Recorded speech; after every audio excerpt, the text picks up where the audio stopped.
మహాకాలవనంలో ఒక సిద్ధయోగి తపస్సు చేస్తున్నారు. వారి తపస్సుతో సంతుష్టి చెంది నాగరాజు వాసుకి వారికి ఒక దివ్యమైన నాగమణిని బహుమతిగా ఇచ్చాడు.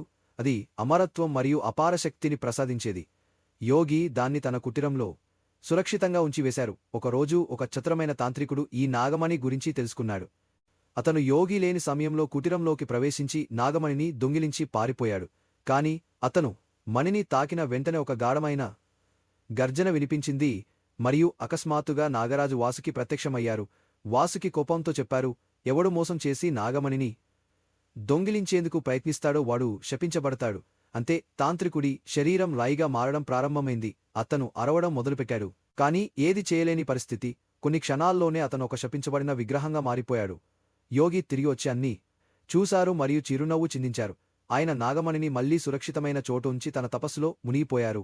వీడియో నచ్చితే లైక్ చేయండి.